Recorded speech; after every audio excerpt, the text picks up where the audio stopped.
नमस्कार बच्चों, मेरा नाम है राहुल और आप देख रहे हैं सीबीएसई क्लास। तो मेरे पास वर्कशीट ही देर से आई, ठीक है। तो कार्यपत्रक 74 18/1/2021 कक्षा 9 विषय हिंदी, ठीक है। अब ये कहाँ से लिया गया है? और आपकी हिंदी की 2 किताबें हैं, ठीक है। क्षितिज आप पढ़ चुके हैं, अब आपकी कृतिका शुरू होने जा रही है, ठीक है। जो कृतिका शुरू होगी आपकी, इसकी विषय सूची दिखाऊं तो विषय सूची में देखो जो पहला ये है, इस जल प्रलय में, ये वाला लगता है अभी आई नहीं इसकी वर्कशीट। ये वाली है मेरे संग की औरतें, ये आपका चलेगा। जो आपकी किताब का नाम है कृतिका, ठीक है। तो प्रस्तुत पाठ मेरे संग की औरतें मृदुला गर्ग द्वारा एक लिखा गया संस्मरण है। इसमें संस्मरण क्या होता है इसमें आगे बताएगा। इसमें परिचित लोगों से संबंधित घटनाओं और विचारों को स्मरण या याद करके लिखना ही संस्मरण है। लेकिन यह संस्मरण कुछ अलग ढंग से लिखा गया है, क्योंकि इसमें आसपास की महिलाओं को ही केंद्र में रखा गया है। इसमें दिखाया गया है कि औरतें परंपरा का पालन करते हुए भी लीक से हटकर कुछ नया कर सकती हैं। वह अपने विचारों और कार्यों से स्वयं को मजबूत करने के साथ ही समाज को भी नई दिशा दे सकती हैं। लेखिका के परिवार में तथा आसपास कई ऐसे औरतें रही हैं जिन्होंने उसे निर्भीक, स्वतंत्र तथा स्वावलंबी बनने के लिए प्रेरित किया है। लेखिका ऐसी कई महिलाओं को याद करते हुए लिखती हैं कि, ठीक है। तो बेसिकली जो इसमें है, लेखिका ने अपने नानी के बारे में लिखा है, ठीक। तो पढ़ते हैं एक बार।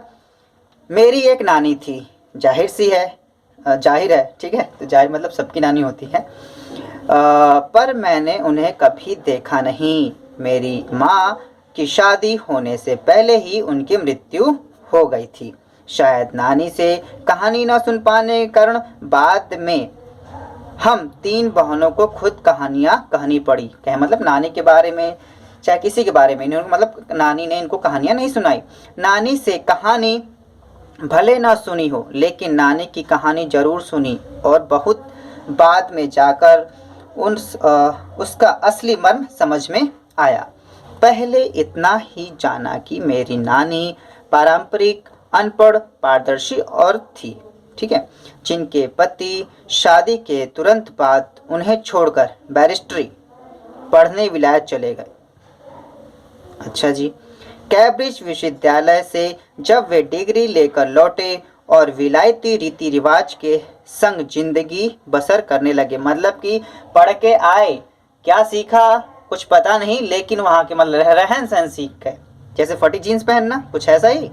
नानी के अपने रहन सहन पर उनका कोई असर नहीं पड़ा, मतलब नानी कोई फर्क, चलो मर्जी आप जैसे वैसे रहो, कोई दिक्कत की बात नहीं है।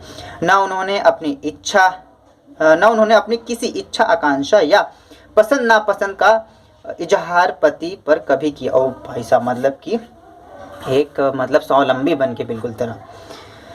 हाँ, पर जब कम उम्र में नानी ने खुद को मौत के करीब पाया, 15 वर्षीय इकलौती बेटी मेरी माँ की शादी की फिक्र ने इतना डराया कि वे एकदम मुंहजोर हो उठी। मतलब देख लो, उनको लगा कि उनकी मृत्यु होने वाली है, तो उन्होंने एकदम से मुंह खोला और बोलना शुरू कर, जो किसी से पहले बात नहीं करती थी।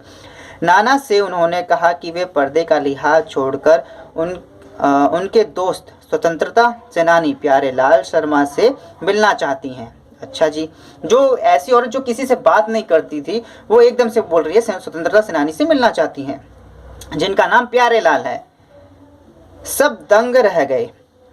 जिस पारदर्शी औरत ने पराये मर्द से क्या, खुद अपने मर्द से मुंह खोलकर बात नहीं की थी, आखिरी वक्त में अजनबी से, मतलब आखिरी वक्त में अजनबी से क्या कह सकती थी।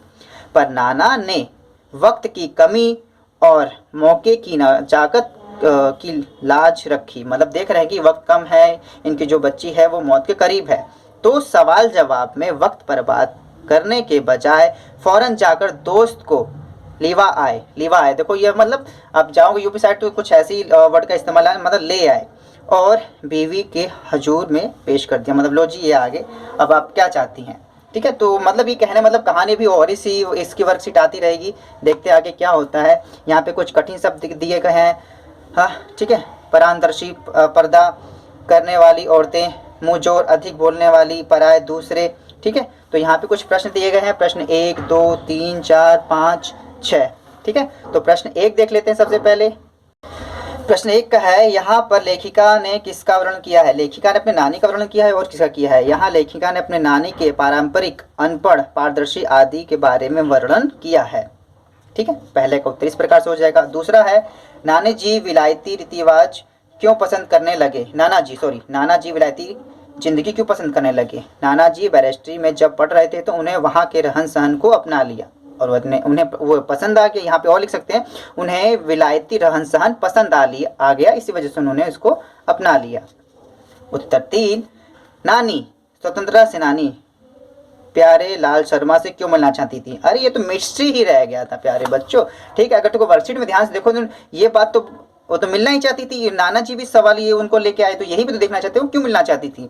लेकिन आप कहानी अगर आगे पढ़ेंगे तो पता चलेगा वो अपनी बेटी से शादी करवाना चाहती थी उनकी। तो प्रश्न नंबर 3 का है, ये इस वर्कशीट में नहीं है ही नहीं। इस वर्कशीट में क्वेश्चन ये बनता ही नहीं था इस वर्कशीट में, लेकिन फिर भी कोई बात नहीं, लिखना तो पड़ेगा।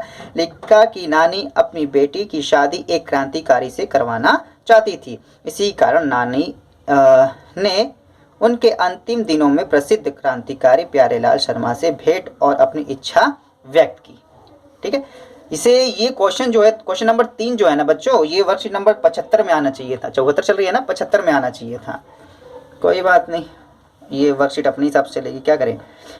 लेखिका अपनी नानी से कभी नहीं मिली थी, फिर भी वह उनके व्यक्तित्व से क्यों प्रभावित थी? प्रश्न नंबर 4 का उत्तर इस प्रकार से लिखना है, लेखिका ने अपनी नानी के बारे में घर के अन्य लोगों से बहुत सुना था। लेखिका की नानी अपने पति के जीवन में किसी भी प्रकार का दखल नहीं देती थी, लेकिन वह घर की 4 दीवारी में रहकर भी अपने ढंग से जीवित थी। ठीक है, तो इस चौथे का आंसर इस प्रकार से लिख देना है। प्रश्न नंबर 5। ठीक है, इस गद्यांश के आधार पर लेखिका की नानी की विशेषताएं लिखिए। गद्यांश के आधार पर। ठीक है, प्रश्न नंबर 4 आप इस प्रकार से दोबारा लिखते हैं। प्रश्न नंबर 5 पे, लेखिका की माँ दुबली, पतली, नाजुक, सुंदर और स्वतंत्र विचारों वाली महिला थी।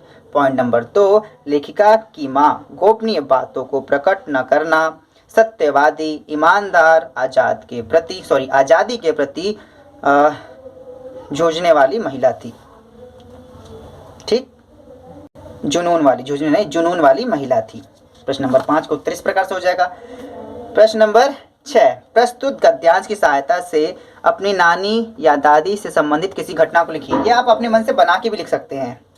ठीक है, तो लेकिन मैं थोड़ा सा लिख दिया है। जब मैं अपने मामा के घर जाता था, सीधी सी बात है, मामा घर कोई नानी घर बोलता है, मैं तो मामा याद था। मैं तो मामा के घर जाता हूँ। जब मैं अपने मामा घर जाता था तो वह रोज़ मुझे नई कहानी सुनाया करती थी। तो नानी, तो वह नहीं आना चाहिए, तो यहाँ पे नानी लिख रहे हो तो नानी मुझे रोज़ नई कहानियाँ सुनाया करती थी, जिसे सुनकर मुझे बहुत ही अच्छा लगता था। ठीक है, अच्छा लगता था और मुझे कहानियाँ सुनने की आदत हो गई थी। जब तक मुझे नानी कहानी नहीं सुनाती थी तब तक मुझे भी नींद नहीं आती थी, लेकिन आज स्थिति बदल गई है। जब तक मैं व्हाट्सएप या मतलब कि फेसबुक और सोशल मीडिया ना चलाऊं तब तक हमें नींद नहीं आती है। परिस्थितियाँ बदल गई हैं। प्यारे बच्चों, आप लोगों के भी साथ होता होगा क्या? आप लोग भी देखते होंगे ना कि मतलब सोशल मीडिया चलाओगे तभी आप लोग को अच्छा लगेगा। सोशल मीडिया क्या, कोई पबजी चला रहा है, कोई फ्री फायर चला रहा है, कोई स्नैक वीडियो चला रहा है, कोई टिकटॉक, वो तो बैन हो गया नहीं, तो कुछ ऐसी चीज़ें हैं जिसे आप चला रहे होंगे दिन रात। और आप लोगों को शायद कई बच्चे ऐसे होंगे जिनकी नानी ने कहानियाँ भी सुनाई होंगी, लेकिन धीरे धीरे जैसे जैसे स्थिति परिस्थिति बदल रही है, सब बच्चे के पास मोबाइल आ रहे हैं, पर्सनल मोबाइल आ रहे हैं अब तो पर्सनल एक्टिविटी कर रहे हैं अपने हिसाब से। ठीक है, तो स्मार्ट बन रहे हैं, कई ओवर स्मार्ट बन रहे हैं। ठीक है, तो सबकी अपनी अपनी स्थिति परिस्थिति है। तो ठीक है, ये आपकी जो वर्कशीट है यहाँ खत्म हो गई है। ये आपकी कृतिका से ली गई थी, जैसे मैं बार बार बता रहा हूँ, आपकी क्षितिज खत्म हो चुकी है। ठीक है, क्षितिज को जो इंडेक्स मैंने नहीं दिखाया, इंडेक्स तक आपको देखना भी होगा, तो आसानी से इंडेक्स देख सकते हैं। कहाँ चला गया, ये रहा। ठीक है, हिसाब से मैंने इंडेक्स हर एक में दिखा दिया था, फिर भी से आप वीडियो को यहाँ पे रोक के इंडेक्स देख सकते हैं, जो मैंने जल्दी से ख़त्म करा दिया था। अब आपकी कृतिका शुरू हो गई है। ठीक है, कृतिका कैसे कैसे है वो हम आगे अब चर्चा करें इस बारे में। माय सीबीएसई क्लास की इस वीडियो को देखने के लिए धन्यवाद। जय हिंद, जय भारत।